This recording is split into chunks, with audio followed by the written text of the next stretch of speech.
सारे समाजों को राष्ट्रीय लोकतांत्रिक पार्टी से टिकट दूं, ज्यादा से ज्यादा हर समाज का विधायक बने, ये हनुमान बेनीवाल की इच्छा है। ठीक बात है ना?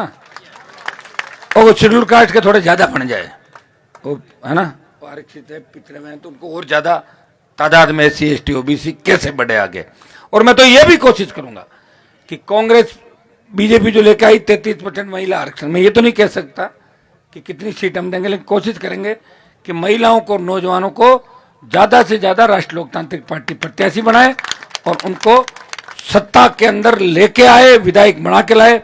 ये मैं प्रयास करूंगा। आपको फिर मैं बारंबार, आज हनुमान बेनीवाल जो जिस स्थिति में खड़ा है, आज देश और प्रदेश के अंदर अगर मेरे बोल चल रहे हैं, मेरी कोई बात मान रहा है, तो सबसे बड़ी मजबूती खींवसर की धरती ने दी, जहां मैं खड़ा हूं। आपका ऋण मेरे ऊपर है, ऋण को उतारने का प्रयास करूंगा। मुझे बहुत अच्छा लगता है कि खींवसर का कोई परिवार फॉर्च्यूनर के अंदर मुझे मिलता है, खींवसर की कोई फैमिली स्कॉर्पियो में मिलती है, खींवसर का कोई परिवार मद्रास, सूरत, मुंबई के अंदर कहता है हनुमान जी मेरे घर आओ, मेरा बिजनेस बहुत अच्छा चल रहा है। ये सोच के मैं बहुत खुश होता हूं। मैं उन नेताओं में नहीं हूं जिन्होंने आपको कहा अंधेरे में रखा, ये कहा दिल्ली मत आई, जो गमजो ना दिल्ली की माए, गलती हूं, आज बिजली को नहीं आनी है, करंट आ जाओ, मर जाओला।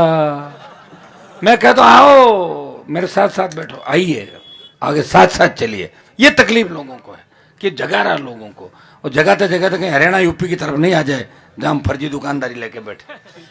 लेकिन मेरा कोई ऐसा मकसद नहीं है। मेरा मकसद तो है कि RLP सत्ता के अंदर आए। किसी भाई को दुख तकलीफ मैंने शायद 15 साल में नहीं दी, और दे भी दी किसी को किसी कहने से, तो अगर मेरे समय पे बात समझ में आ गई तो मैं, आपने जैसा कहा वैसा ही किया। आपसे आगे मैं कभी नहीं गया। सारे उलाने मैंने मेरे ऊपर ले लिया। हर कोई मेरे से ही नाराज हो रहा है। अब मैं किससे हूं बताओ मुझे? हर कोई नाराज होता है मेरे से, लेकिन मैं किससे नाराज हूं बताओ मुझे? मेरे पीछे तो कोई नहीं है, मेरे आगे तो आप हो, यह ऊपर ईश्वर है। मुझे खुशी है कि जो मुखिया होता है उससे लोग नाराज होते हैं, जिससे ज्यादा प्यार करते हैं, जिससे उम्मीद होती है। आपको मेरे से उम्मीद है और ईश्वर की मेरे कृपा है, इसलिए आप सबको नाराज होने का भी हक है, लेकिन वोट सोच समझ के डालना है। कहीं ऐसा नहीं हो जो मजबूती मैंने देश के अंदर आपको दी है, कोई पंचर कर दो उस मजबूती को। नहीं करोगे ना पंचर।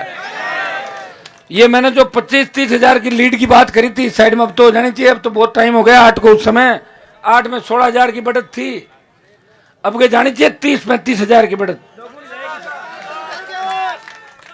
अब के बार तो, अब तो सारी जातियां मेरे हिसाब से राजी है। मैं तो सबके लिए कितना काम किया बताओ, सर्व समाज, और सब ज्यादा सरपंच राजी होगा नहीं, तो बताओ थे तो नहीं थाने करते हैं हमारा जी, क्यों चिंता करो। हाल तो आचार संहिता में काम निकलता रहे। मुझे पता है आपकी मजबूती मैंने उपचुनाव के अंदर देखी थी खींवसर की जनता की, जब पूरी सरकार ने डेरा डाल दिया था। 50 से ज्यादा MLA, 12-15 मंत्री और हर जाति का विधायक, और पुलिस ऐसी लगा दी, हर बूथ पे 100 जवान और अधिकारी ऐसे जो कहीं न कहीं 20 साल में मेरे से 3-5 आगे पीछे हुए, ऐसे अधिकारी लगा दिए हर जगह। जब मैं निकला कुचरा के अंदर 200-500 लड़कों को मैंने कहा भाई तुम तैयार रहना, इनका गांव में कुछ गड़बड़ कर सकते हैं ये लोग। तो गड़बड़ खैर उनसे होती नहीं, वो खाली एक दिखावा करते हैं। या मैं आपके यहाँ आया, खींवसर के इन बूथों पे जहां मैं खड़ा हूं, आपने मजबूत तरीके से ID चेक करे थे, फिर भी करवा रहे थे, और शाम को 6-7 बजे तक मतदान किया, और चुनाव को गहलोत वर्सेज हनुमान बेनीवाल बना दिया, और कांग्रेस के घुटने टिका दी उस उपचुनाव के अंदर आप लोगों ने। मैं कैसे भूल सकता हूं आप लोगों को? और उस समय क्या मैंने ऑफर नहीं दिया? गणपत जी को पता है इस बात का। जो चुनाव हारे उनको हमने कहा RLP से लड़ लो। रामाशंकर डूडी आज बीमार है, मेरे पारिवारिक आदमी है, मैंने उनको कहा आप RLP से चुनाव लड़ो, मैं RLP छोड़ के आप कांग्रेस में चले जाना, मैं मदद करूंगा, आप हार गए चुनाव नौका से। इतना बड़ा दल किसी का नहीं होता भाई, इतना बड़ा दिल मेरा ही है।